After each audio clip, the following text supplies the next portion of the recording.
Welcome to another episode of the CPGGUYS podcast. Our hosts, Sri Rajgopalan, Peter V.S. Bond, and Brian Gildenberg explore how brands and retailers engage consumers in an increasingly digitally driven world. And now, here are the CPGGUYS. Hello, folks, and welcome to this episode of the CPGGUYS podcast. I'm, of course, Sri, co-founder, co-host of the CPGGUYS, and co-founder and partner of Think Blue, your key to unlocking your profitability potential. As builders, connectors, and amplifiers, we shape the future of commerce to drive your growth. Please do listen to my older daughter Ria Raj's music, www.riaraj.com, and my younger daughter Lara Raj as a member of the Geffen Records Hype and Universal Music group Cat's Eye. While my wife Kavita Raj has her own podcast, Lights, Camera, Convo on iHeartRadio and all streaming platforms. Cat's Eye, of course, has debuted as one of our guests reminded me today, who has followed her journey through. They've done their first fan event. They performed at the Staples Center where the LA Lakers play, crossed 1 million followers on TikTok, and also crossed 1 million followers on Instagram, growing about 50,000 followers a day. I mean, those numbers are just insane. Joining me today is Peter Bond, and when he's not co-hosting his podcast, he serves as Partnership Acceleration Lead at Flywheel, a division of Omnicom that helps enterprise brands improve their SEO and SEM, growing their e-commerce businesses. Join me in welcoming my BFF. Hey, Mr. Bond, how you doing? And after I say BFF, he's going to riff-raff and claim, oh, the Dodgers are 1 game ahead of the Yankees. So please go ahead, do that. Get your happiness out there. No, I just wanted to say I'm even surprised that you talk to me anymore, given how famous the Raj family is. I'm just grateful to be in your company, to be even a barnacle on the side of your big cruise liner that's going fast into the ocean. It's good to see you, Sri. Good to see you too. My key question for you, Peter, the fan challenge that's been given to us is if the Dodgers and Yankees make it past the NLCS and ALCS, are we hitting all 7 games? Look at me presumptuously assume it's a 7-game series. I would like to. I can tell you this, Sri. I did make us dinner reservations on November 1st at Per Se in Manhattan, and that is coincides with Game 6. So we'll catch a very early dinner and then make our way to Yankee Stadium should it go to 6, if you're fortunate enough. With approximately 30 games left in the season, may the best team with the best record get home field for the World Series per the new record. I actually want the Yankees to win so that they have home field advantage and we can actually take advantage of those dinner reservations. Yes, that one, we know the answer to that one. But in all event, before we get to our guests, we want to ask you to help spread the word about this community we've created in the CPGGUYS. Beyond sharing a podcast with your friends, if you're using Apple Podcasts or Spotify as your preferred listening platform, leave us a rating as it helps feed the algorithm that makes us more findable by CPG retail people like you looking for education and entertainment. And the second guest reminded us today, it's actually infotainment. We're happy that the CPGGUYS is part of an impressive collective of highly rated podcasts, including CPG Scoop with Risa and Jennifer, the FMCG guys with Daniel, Efrain, and Christine, and all 3 teams will be attending Grocery Shop in Las Vegas this year, October 6th to 9th. Please make sure to stop by, say hello, find us, want to know more, please drop us a line. Links to our podcast or sister cast on the social media profiles of Ria, Lara, and my wife's podcast can easily be found in the digital liner notes of this episode. And now, on to the main event. Today's CPG landscape, of course, has accelerated a decade in the last 4 years since the beginning of the pandemic. As far as omnichannel retail is concerned, home maturity with the digital shopper habits, how to build a path to purchase is emerging in the CPG industry. One of the areas that require profound transformation, and really I would say over 10 years has evolved a lot, but it's still changing by the day as the consumer becomes almost exclusively digital for their shopping habits, is engaging customer content. AI, of course, is at the forefront of that, making the possibility for the first time in history of significantly scaling personalized messages and content possible in minutes. And today we talk to 2 guests from one such company on the mission of content, from anywhere to everywhere, and to rapidly build experiences customers crave. Simply put, content is now a hot topic in the CPG and retail industry. And therefore, in this episode, we bring to you the story of Contentful, told by Yann Gautier, Global Industry Lead of CPG for VML, and Nicole France, Chief Evangelist, Contentful. Yann and Nicole, welcome to the CPGGUYS right after Labor Day at the time of this recording. Thanks for making time from different parts of the country. Welcome to the show. Thank you. It's great to be with you guys. Thanks, Shree. Thanks for having us. Thank you for joining us today. I'm incredibly excited to speak with you today about the space of content, personalization, and discovery of value proposition. And our audience is eager to listen to you because this is a topic much is talked about. Very little is actually, very few come on the show and actually have a discussion on the how piece. So hopefully we'll get to that. Nicole, before we get to the detailed questions that we've prepared for you today, it would be great if you give us a brief overview of Contentful and your actual role at Contentful. Yes. Both of those are great questions that I always enjoy answering. So Contentful is a content platform. Our origin actually is creating this category called headless content management. Our co-founders about a decade ago struggled with trying to build really effective mobile apps using the content that was already created and existed in websites. So they kind of pioneered this idea of separating content from where it gets displayed, from the front end or the channels or the endpoints where we use it. And over time, that has really evolved. I think initially this really solved a problem largely for development teams, for technical teams that were busy building digital products. But what we've seen, especially in the last 3 or 4 years, is this is actually significantly changing the way the teams that work with content, the marketers, the people that are responsible for things like merchandising, the folks who are really trying to build those engaging experiences through content with customers, with consumers, particularly in a CPG context, really needed a different and more effective way of working. And that's what we've been really leading some innovation to help to drive. And that is a way of making it very easy and intuitive for these content and marketing folks to create those engaging experiences in an interface that makes sense, that allows them to collaborate easily, that helps to set up some guardrails so they can work independently and autonomously, but in coordination, and really to remove kind of the codependence that has existed between marketing and content teams and dev teams that sort of ends up in this vicious cycle where dev teams are constantly facing a backlog of basically doing just content changes, and marketing and content teams are struggling to actually get great ideas to market quickly because they're facing this tremendous backlog of stuff that frankly, dev and engineering teams don't want to have to spend most of their time doing. So that's really what we've been concentrating on. In my role as chief evangelist, I really get to spend more time talking about, honestly, the problems rather than the product. I have some great colleagues who are intimately well-versed in Contentful, the product. I certainly know it very well myself, having also led our content team at Contentful for a little more than a year. But my job now is really getting out and advocating around this. I think there's a tremendous amount of friction and challenge when it comes to working with content, especially in CPG. I think we have a construct where there is a real desire to make the structure of what we're doing consistent, whether we're talking about the tech stack or the kind of bill of materials of what we're trying to create to engage audiences. We're trying to make that a lot more simple and straightforward, and yet still create the structure and the environment where every individual brand can really be brought to life in unique and distinctive ways. And so I love getting out and talking, working with partners like Yann and VML and others,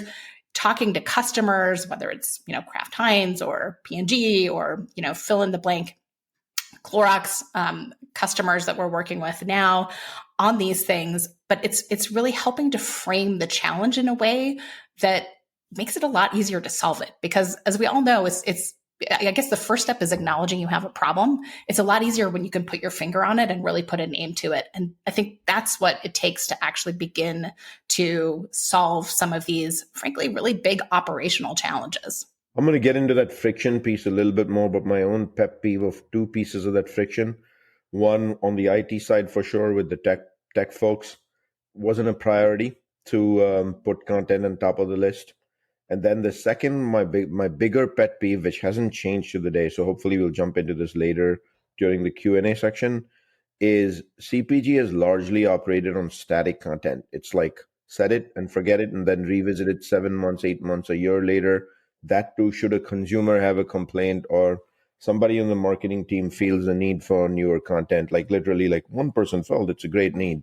So hopefully we'll get into that. But Yann, why don't you take a minute to tell us what VML does and your specific role at VML. Yeah, thanks, Sri, and thanks, Nicole, and for everyone listening. So I'm Yann Gautier, the Global Industry Lead for CPG here at VML. VML is a global experience agency, and our passion is crafting connected brands, experiences that drive value for both consumers and our clients across brand, BX, customer experience, CX, and commerce, and underpinned by our enterprise solution practice of about 7,000 technologies worldwide.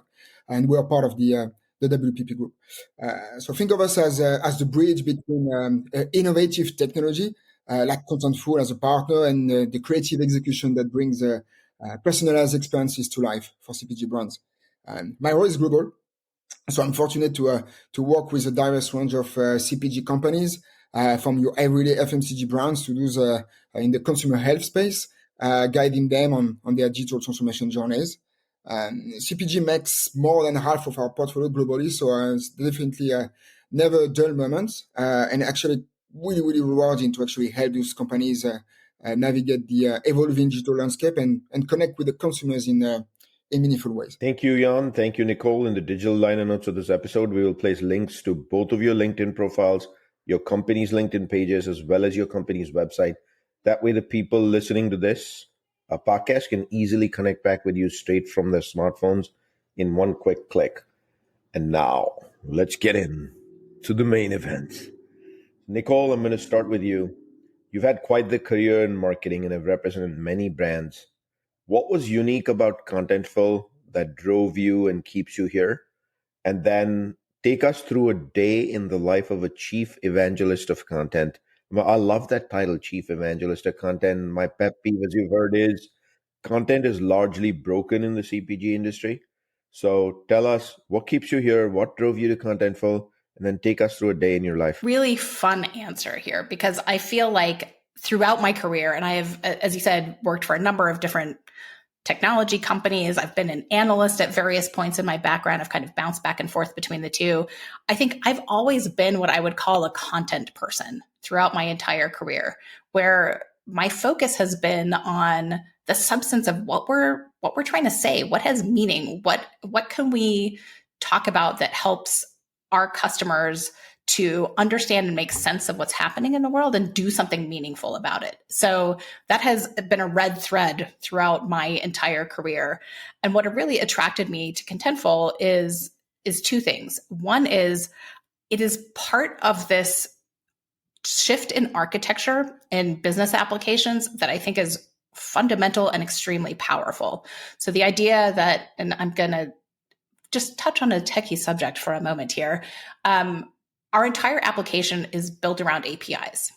And what that means is that it's far more flexible to integrate in any number of different ways. And I would never say that integration is easy, but it is a hell of a lot easier to do in this kind of architectural construct than in any of the things that came before. So I'm really excited about the fact that Contentful is one of the businesses that really has helped to pioneer this architectural approach and is part of an ecosystem that I think is shifting the way we think about applications and how they serve us and our business priorities, as opposed to dictating the ways that we work, which I think is classically what business software suites have done historically. So that's one part. And the other is I love this whole big question of content. As the Brits would say, the answer to what is content is kind of how long is a piece of string. It's one of those questions that is really answered only in the eye of the beholder. So Sri, I think it's interesting you point out that content is broken in CPG. It's not only in CPG. And I think one of the big reasons for that is that content is kind of everything and nothing at the same time. And it's not limited to a particular department. It's not limited to a particular format or media type. It really is something that, in my mind, kind of encompasses everything from ideas to elements and assets, and ultimately the substance of the interactions that we're having with customers. And those aren't always just transactions either. So it's really the medium through which the material, if you will, through which we build those relationships and engagements with customers. And that I'm sure is a much longer conversation that we can get into as well. As far as what my job looks like on a day-to-day basis, part of why I love it is that no 2 days are the same. So some days I'm doing something like this, either joining as a guest on a podcast or sometimes hosting and moderating similar kinds of conversations.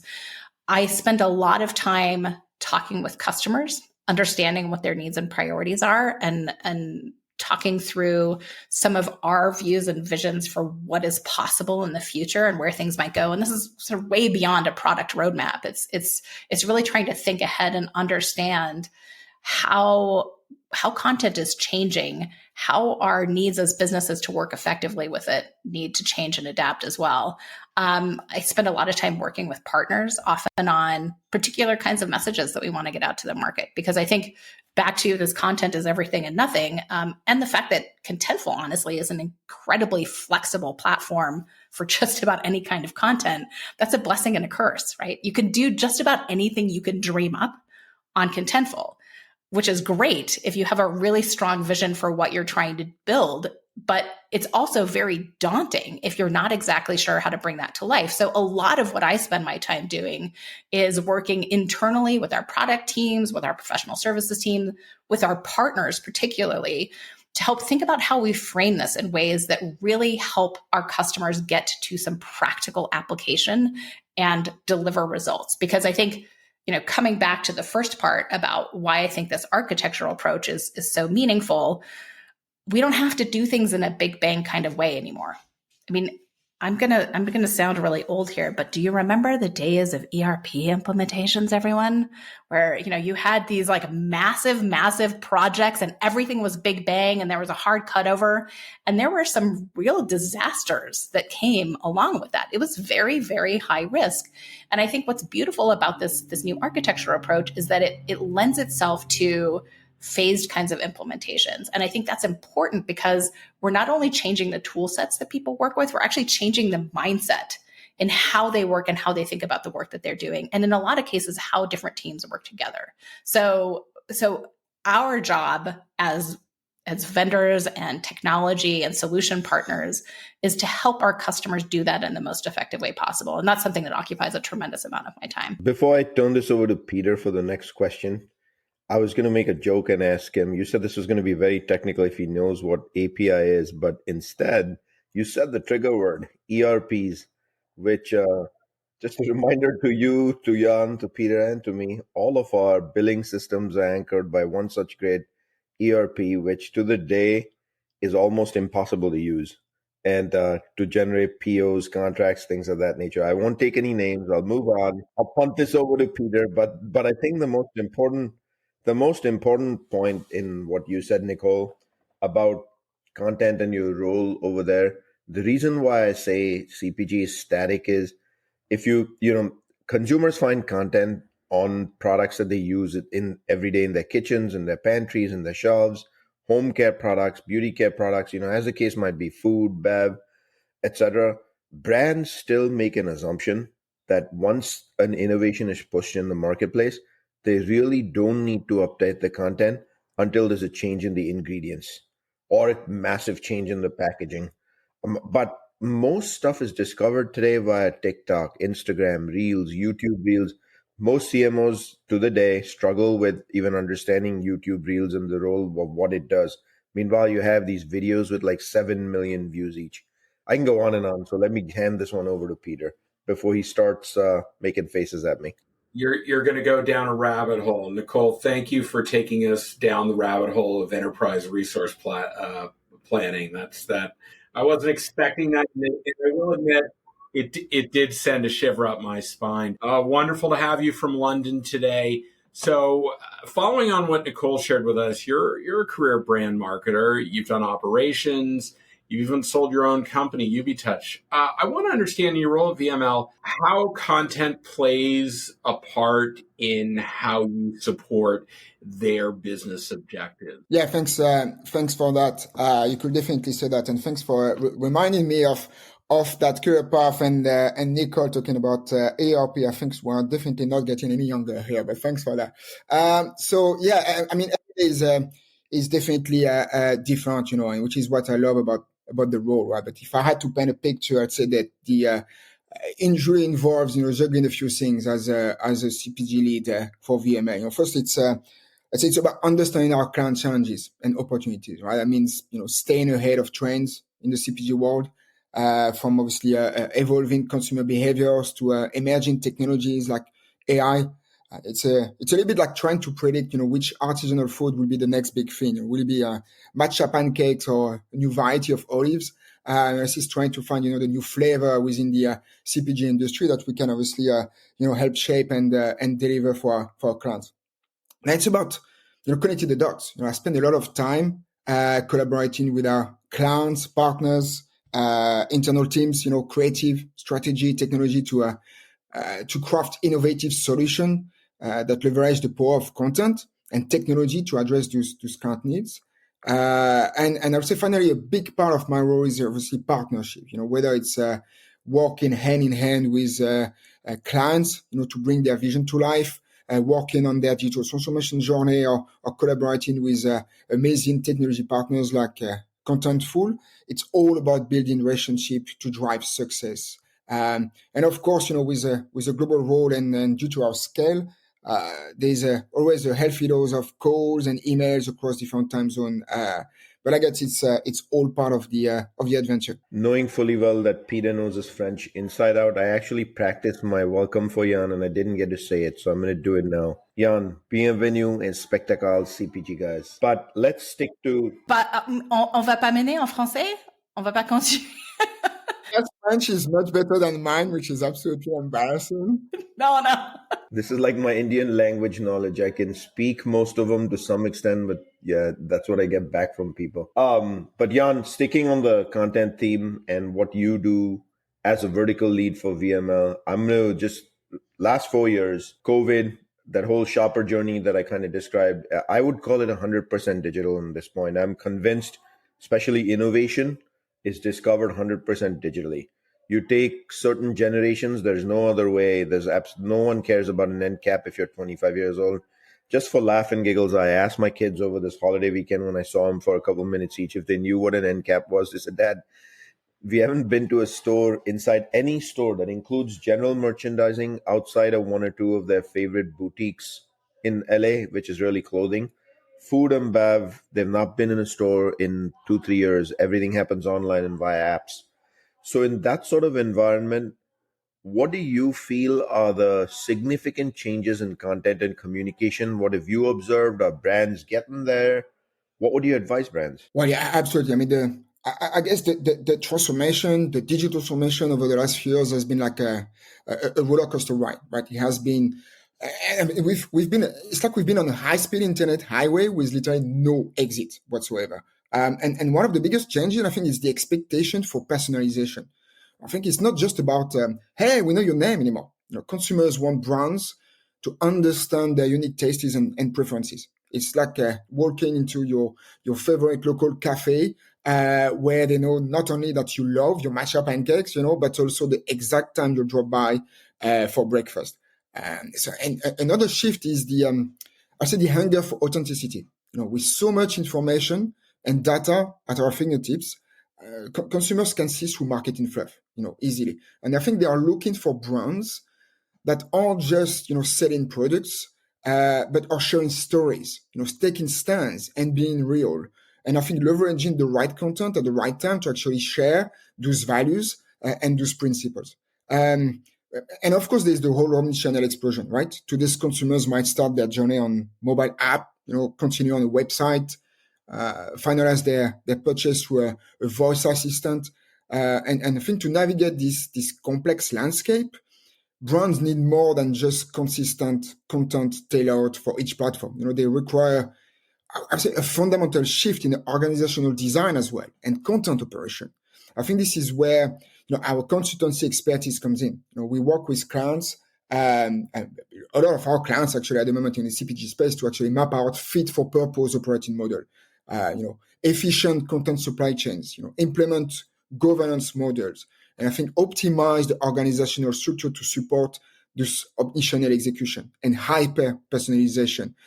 When I say fit for purpose, because I believe that in the last 5 to 10 years, there has been obviously a use of operating model, that's no longer fit for purpose. And I think there's a review of that, and there's a change, and there's a need and an appetite to actually, reorganize themselves to actually deliver better content and actually better message to consumers. And I think by going beyond tech implementation, and I think focusing on strategy transformation, I think we help clients to execute modern marketing strategies and which effectively drive results and return on investment.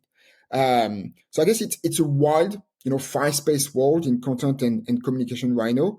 But I think it's very, very exciting time to be in that space, full of opportunities to truly connect with consumers, leveraging the data and deliver the right content at the right time to in the right format. Yann, you described the fact that there's a high level of personalization, and consumers need to be able to connect with brands seamlessly across platforms. For content to be able to do that, adding more humans to try and produce that content is completely unrealistic. So from your perspective, how do you see artificial intelligence really changing the game?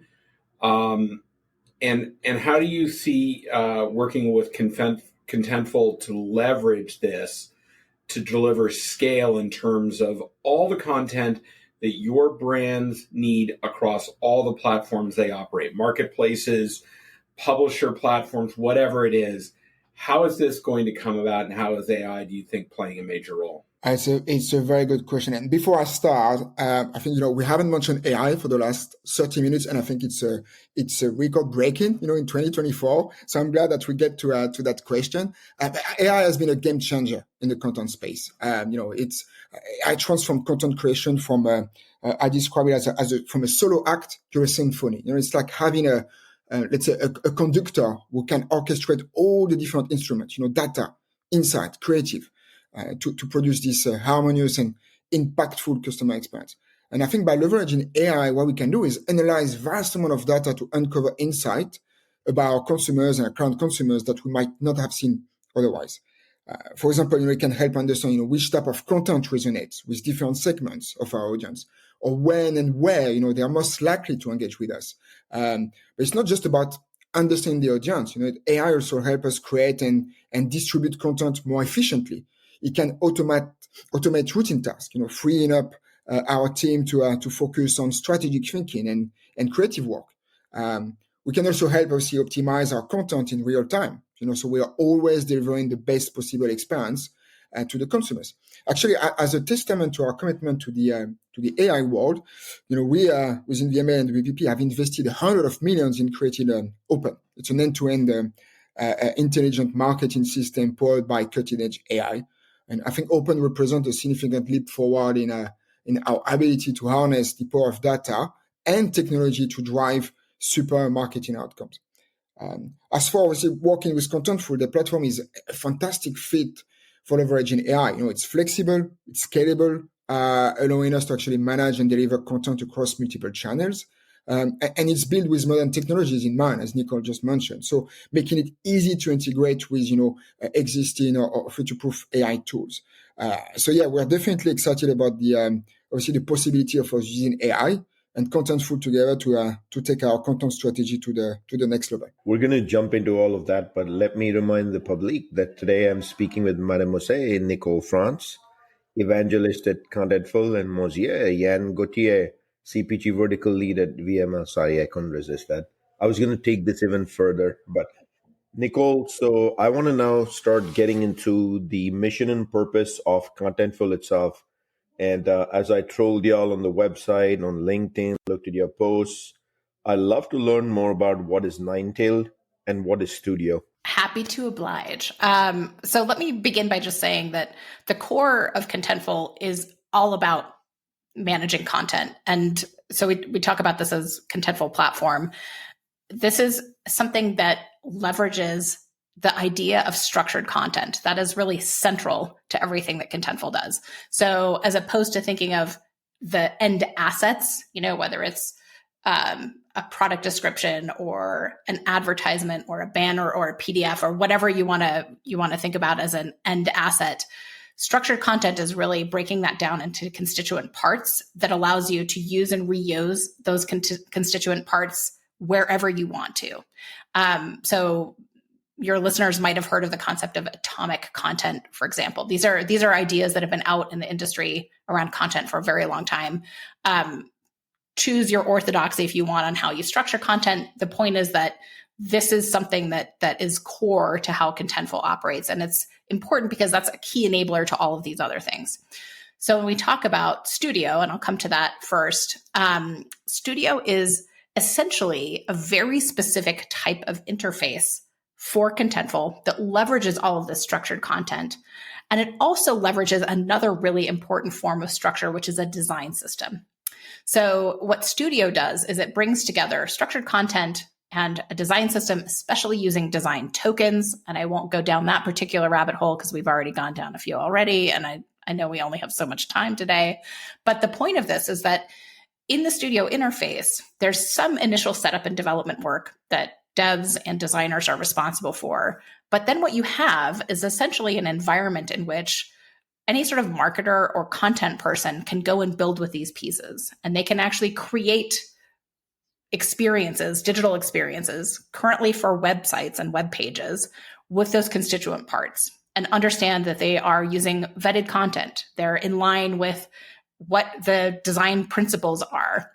They can build components. There might already be pre-existing components that designers have created, but actually, again, anyone working in the system can combine some of those different pieces and elements to create patterns or components that they can reuse. So they're free to design these digital experiences highly autonomously. And, I mentioned codependency earlier in my introduction. This is what we're trying to break.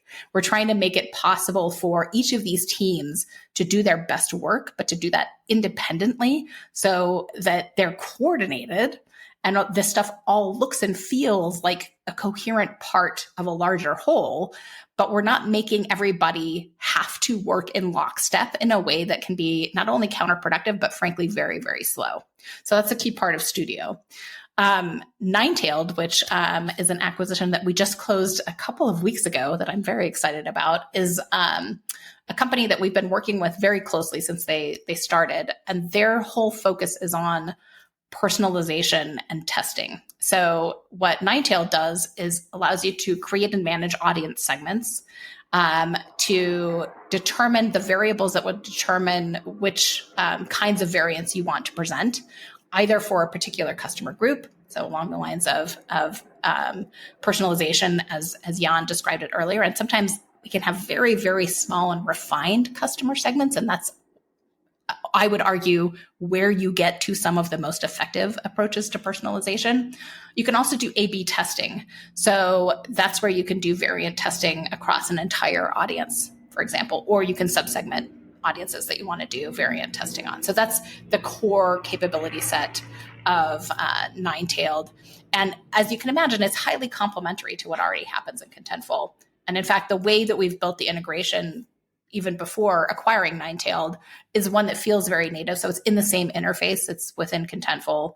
And you don't have to go somewhere else as a user to do this. And again, the beauty of it also is that you don't have to be a developer to be able to determine what some of those tests are and what kind of personalization you want to deliver to specific audiences. So then, Yann, let's take it from the user experience. What constitutes engaging content? And how do you and your brands effectively leverage Contentful's platform to deliver that kind of content creation? In my view, it goes beyond just grabbing attention, right? It's about forging a genuine connection. It's content that resonates on a personal level because it actually demonstrates a deep understanding of the individual needs, interest and value. Think about it. Have you ever read an article or watched a video and felt like it was literally speaking directly to you, addressing your specific pain points or aspiration? I mean, I've seen that every time I receive it. That's the power of engaging content. And it's not about shouting from the rooftops. It's about having a meaningful conversation between a brand and yourself. And I think creating this kind of content requires more than just, creative flair. It demands a deep understanding of your audience. You need to know who they are beyond demographics, what makes them tick, what keeps them up at night. but bring them joy. And I think, what are aspiration and challenges? How do they consume information? What are their preferred channels and formats? It's all of this. And I think once you have this understanding, then you can start crafting content that speaks directly to their hearts and minds. And I think it's not enough to just simply create great content. As you said initially, even if you think that's actually a broken industry environment, we try actually most of the time to create great content. But not only, you need to deliver it at the right time, in the right place, and in the right format. This means understanding the customer journey, identifying just those crucial moments when your content can make the biggest impact. And I think it also means optimizing your content for different channels and devices and ensuring a seamless, and I use the word enjoyable experience for every user. And I think working with Contentful, we know the platform extremely well. We also know the platform allows brands to actually manage and deliver the content across multiple channels, ensuring a consistent yet personalized experience for each of the customers. And it's not just about the delivery as well. Right? It's also provide tools for collaboration, workflow management, making it easier for teams to actually work together to create that engaging content. And as Nicole mentioned, because obviously it's an API first approach, brands can easily integrate it with other tools and technologies like AI or analytics, which I mentioned before is crucial to actually gain deeper insight into the audience and optimize the content strategy. So I think, as you said, creating engaging content is all about leveraging all those capabilities to understand the audience better, deliver those personalized experiences that touch your heart and mind, and I think continuously optimize your strategy based on data-driven insights. Very well said, data-driven insights indeed. But Nicole, I got a challenge for you in Contentful. All this talk in French made me think of, Paris. And in particular, now that my world travel is really going to change based on where my daughters perform and me following them. Can you take AI and make a picture of me sitting in front of Tour Eiffel having petit déjeuner with maybe a hot croissant and a cup of coffee? Is that doable? We probably can. I certainly know that we have some API plugins in Contentful where you could come up with that as a placeholder image. No doubt about it. And why I said all of that wasn't just in jest, because I'd love to know examples of successful content that have been created from the Contentful platform powered by AI. And then give us some examples of who is actually doing this well. Is it retail? Is it brand? Is it a group of brands? Is it a category? It's a really important question, I think, because we are, as I see it, in a moment of massive experimentation and exploration. And I know there are things we haven't even hit upon yet that will, I'm sure, prove very important here. But the experimentation is really fascinating right now. I want to pick up something first that Yann said that I think is really, really important here. Because this idea of personalization, I think often, especially when we're in the technology space, we think a lot about, understandably, data and audience segments. And I've often felt like there tends to be a kind of over rotation on things like product recommendation when we talk about personalization. And those things are important. And I think the contextual element of, understanding what kinds of interactions or transactions I've had as a consumer with that brand before are important. But there's an element here which I think is absolutely essential that is too often missing from that conversation. And it goes back to what Yann said about authentic and engaging content. A lot of this stuff is what drives an emotional connection with a brand. And that's the stuff that feels very personal. And interestingly, that is often the stuff that is not explicitly in a conversation about personalization, in air quotes. So maybe that's a separate topic to follow up on at some point in the future. But I think this is relevant when we start talking about the use of AI, because if we're not really clear on what it is we're trying to accomplish in the first place, I think it's really easy for this to get off the rails and honestly to be quite counterproductive. And, I'll say, we've certainly done a bunch of demos about how you can use ChatGPT to write a blog post. I will be honest, I really don't want to read that crap.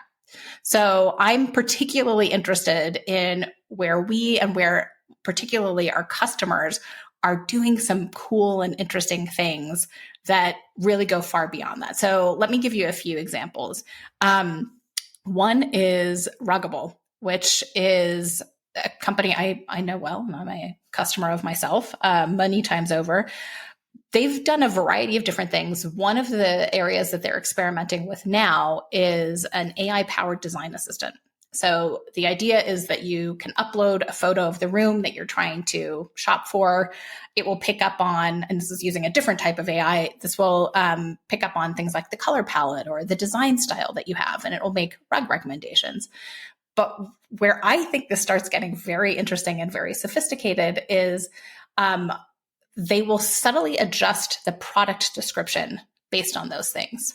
Now, this to me is fascinating because I think they're picking up on something that is likely to be very successful, because as a consumer, as a shopper who's looking for something, I'm primed to respond to that language that reflects an understanding of what is a high priority for me.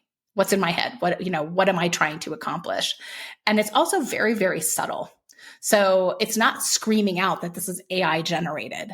And I am really curious to see how that plays out over time, because I suspect it's gonna prove to be very, very useful for them. They've also done some use of AI analytics in terms of understanding audience segments and the other types of personalization that they've done. And I think that's already proven really successf's as well. I don't know that that's necessarily as much of an AI story as it is a good personalization story, but they've, again, been very effective around things like that.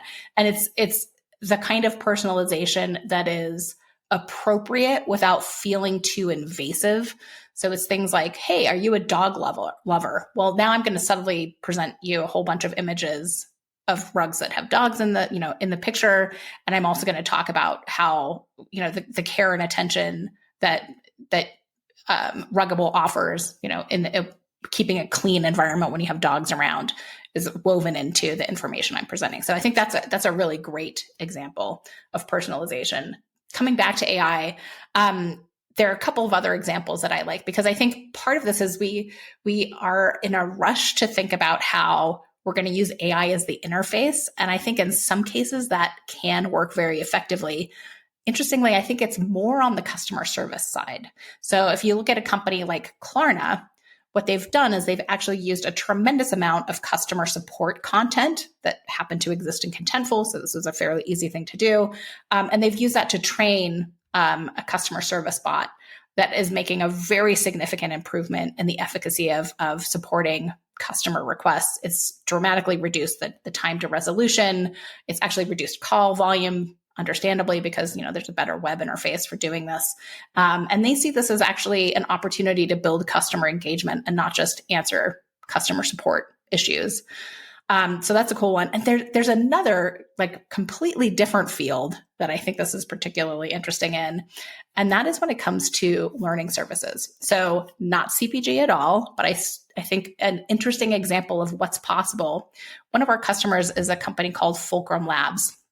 And their whole purpose is to provide individually tailored learning programs. And they work with higher ed, they work with a lot of businesses. So let's say there's a certification program where you need to, as the learner, demonstrate competence and knowledge, a command of information in a certain area. So what they'll do is they'll take all of the content and they'll adjust the method and the speed that they present it at, the types of formats that they're using for all of the learning sessions to get you as quickly as possible to that mastery. So that's, again, a case where the content is in Contentful. They use their own algorithm to actually determine what that learning pattern looks like based on your own personal preferences and demonstrated preferences in the system as well. So I think some really, really interesting examples there. The one that I'll also kind of pull back to is I think we are actually seeing a lot of this happen in the process as well. So stuff that's in the background, not necessarily things where AI is actually the customer interface. And so if it's things like even Brand Guardian, which is helping around things like accessibility, bigging up VML here with some interesting investments. This is all about ensuring that content is on brand, that it's on message, that it is accessible, and that you're actually optimizing what it is you're presenting to a customer. So I think a lot of this is actually about expert usage internally of these tools and not necessarily the interface with customers per se. Wow, Nicole, that is actually thought-provoking. So I'm going to go to Yann and then Nicole. I'd like you to piggyback on this as the last question. I want to know what's next for content. What power forces are organizing in this space? I'll tell you what I immediately go to. As we start to shift from vertical to horizontal search, how does content play a role in that? But I'd love your perspective. What should our listeners be paying attention to, and particularly for you, Nicole, how Contentful is addressing that forward looking? But I'll turn to Yann first. Yeah, thanks, Peter. I think the future of content is a thrilling, high speed roller coaster, and AI for me is the engine driving its pace. Right? It's not just about speed, it's about precision and personalization on a scale that we've never seen before. I think AI specifically, empowers us to actually truly understand individual preferences, moving beyond broad demographics to actually deliver tailor-made content experiences that are actually resonating on a deeply personal level. Imagine a world where actually, every piece of content feels like it was crafted specifically for you, addressing your unique needs and interests. I think that's the premise of the future of content and the future of AI-powered content, which we are leveraging fully at VML. And I think that has become a core service of ours, and actually we have developed solutions to that effect that are highly relevant to the CPG industry. We call them brains, actually, AI solutions that supercharge existing tools and platforms for better insight and content production. And I think with consumers constantly on the move, hopping between devices and platforms like, digital nomads, brands need omnichannel strategies that are, very agile and adaptable, as the audience. And I think future of content leveraged by AI is actually the key to unlocking this agility. You can obviously automate content adaptation and delivering, across multiple channels, ensuring obviously this seamless and consistent experience, regardless of how and where a consumer chooses to engage. But I think there's a crucial point to me. It's just content is no longer just a marketing afterthought. It's a core business asset. It's a powerful engine for growth. And I think that when investing in high quality, engaging content that actually provides genuine, value to the audience, it's no longer optional. It's essential and critical for survival. And we talk about AI, but AI here actually to be an invaluable ally. In this. Obviously in this journey, assisting with everything from content creation, optimization to real-time personalization, as Nicole mentioned. And I think finally, I would say that in this ever-evolving landscape, data is the compass. And deep AI analysis is, I think, the cartographer, that reveals all those hidden pathways to success. You have to actually leverage an AI-powered analysis. We can uncover those. I would say subtle patterns and insight that would otherwise will remain hidden, allowing us to anticipate trends, understand audiences, leverage new audiences with unprecedented depth.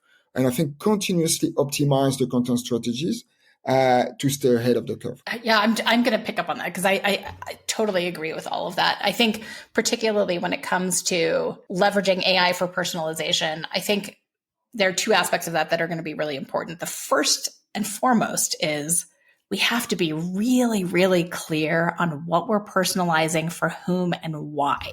I think just doing personalization is never going to be successful. And we've got plenty of evidence of that in the market. But understanding who we're adjusting what for, in which context, that is actually the key driver to doing any of this well, particularly when you're able to dial it up to 11 with generative AI.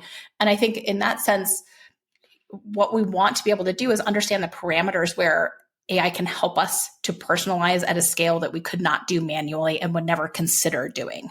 And I think there are some really good opportunities for that. Again, this is really sort of collective experimentation here. So I think we're trying to figure out what those things are.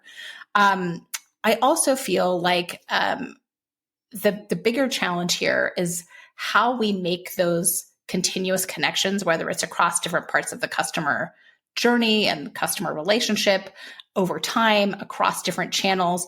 I think this is also about how we're able to pick up on and identify and keep track of those different elements as well. And again, we're talking about a scale where it actually becomes really difficult to do in a manual way. So I think AI can play a very significant role there. It's a really fun question about like what this is going to look like going forward, because I also think that counter to what some of the initial examples of using AI in content have been, I actually think that the creative ideas are still going to come from people. And where I think we're going to see this become actually a really valuable tool is by leaning into what generative AI is by definition very good at, which is creating derivatives. Gen AI output is derivative work. Let's be clear. And I'm not saying that humans don't also do an awful lot of derivative work, but I'm saying, like, instead of assuming that AI is going to produce all the creative ideas, and I'm highly skeptical that that is actually the case, why don't we lean into the humans creating the really cool, interesting, engaging ideas and using generative AI to help us cascade those? Think of generative AI helping us to produce all of the variants of a marketing campaign from a really great set of core assets that encapsulate those cool ideas and the great imagery, right? I think these are the things that are actually going to prove incredibly powerful. And it's about that scale and that scope. And that is what makes me feel like this is a world of tremendous possibility and honestly a little bit of inspiration too. I think you're absolutely right, Nicole. And there's one thing from AI that actually we leverage quite a lot on a day-to-day basis is trying to remove the noise, and identifying performance as well. Because, adding more to what we already have, might not necessarily be the right thing, but, AI can definitely help in just trying to identify, what's working and what's not working, and focusing actually on performance, better content, and making sure that it's being driven to our consumers, at the right time. So, a lot of definitely, solution that we can leverage, and keen to see what's next. Hopefully, I'm still here in the next 10, 15 years to actually see, what's going to happen. Let me remind our audience that you can find all of our content by simply going to a web browser and typing cpgguys.com as the URL. And if you think you or your company has some thought leadership to contribute to our community discussion, drop us an email at contact@cpgguys.com and maybe you can join us on the podcast. Don't forget to drop us a rating at cpgguys.com on the navigation bar up top. The rating tells us how we're doing. The review tells us whether we're having the right conversation with the right guest. To our incredibly fast-growing 33,000 plus followers on LinkedIn alone, I can't say thank you enough times. You shaped the show. You made it happen. You continue to tell us what topics we need to discuss. Thank you, thank you, thank you. Nicole and Yann, thank you for joining us on the podcast this morning. Thanks so much. Thanks for having us. Yes, indeed. Thanks. It's been a pleasure. It's abound. One of my favorite topics, content. What do we learn? So a couple things resonated with me. One is there is a need to eliminate the codependency between developers and marketing teams to remove the backlogs for content development. I need to eliminate the codependency I have for you, so this is aspirational. Oftentimes, content is too stale and static, and Contentful solution is built around APIs to expedite integration and allow content to flow faster, be created faster. I'm still going to have to think about this. I've been scratching my head from something Nicole said, content is everything and nothing at the same time. That one's going to have me going for a couple of days. But in any event, what Yann shared with us is consumers are seeking brands with authentic stories that connect seamlessly across platforms. And we need very efficient content supply chains with a high level of personalization. I heard that throughout. And AI is going to help do that. It's changing the game from a whole bunch of people with single instruments to full symphonies of the ability to create really harmonious content that resonates with consumers. And that Contentful's built a couple of different platform capabilities. I love the fact that Studio is an interface that leverages structured content with a design system that achieves this objective of decoupling the marketer from the developer, in that it produces an environment for marketers to create digital experiences using vetted content for web pages, and that is independent of the developers. And that Ninetailed is focused on personalized and the ability to test by creating audience segments and present various variances for testing. So some great examples with Ruggable, Klarna, and Fulcrum Labs. But what's really interesting going forward is understanding that content has to be regarded, as Yann said, as a core business asset. It's not just an afterthought. But at the same time, I heard Nicole saying we really need to make sure that when it comes to personalization, we got to be clear what it is we're trying to personalize and who the target is. Because otherwise it's just personalizing for the sake of saying we can create a really refined audience. But at the end of the day, how do we make this continuous connection across these platforms and marketplace through content as seamless as possible so that the consumer ultimately connects to the brand and that conversion can occur? Thank you, Peter. Let me remind our audience that the CPG guys in Q4 will be at many forums, and I'd love for you to know what that is on September 23rd. The CPG guys, Peter and I, will be kicking off the Consumer Goods Technology Sales and Marketing event in New Jersey, followed by, of course, Grocery Shop, one of your most important and favorite omnichannel events in Las Vegas early October, followed by this year, the CPG guys will be live at Amazon Unboxed, and watch out for us doing live podcasts from the actual show and a party to kick off the event sponsored by none other than Flywheel Digital. And then over in November, we will be in Chicago. For the first time ever, we are in partnership with the Path to Purchase Institute, handing out the Omni Shopper Awards. And then in December, another first for the industry, in partnership with Drugstore News, the CPG guys will be handing out 6 carefully curated, tailored awards for HBC live from New York City. So looking forward to seeing y'all live there. Get in touch if you want to know our whereabouts and if you want to participate. With that, that's a wrap of this episode. See you soon, either live also at Yankee Stadium or Dodgers in October, closer to early November. And that's a wrap. See you soon, folks.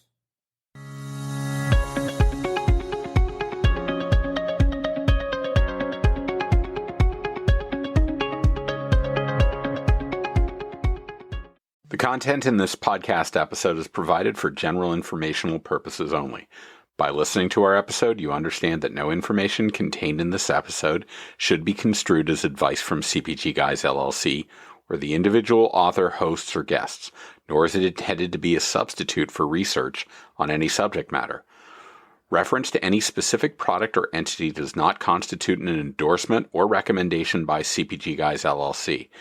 The views expressed by guests are their own, and their appearance on the program does not imply an endorsement of them or any entity they represent. The views expressed by CPGGUYS LLC do not represent the views of their employers or the entity they represent. CPGGUYS LLC expressly disclaims any and all liability or responsibility for any direct, indirect, incidental, special, consequential, or other damages arising out of any individual's use of, reference to, or inability to use this podcast or the information we present in this podcast.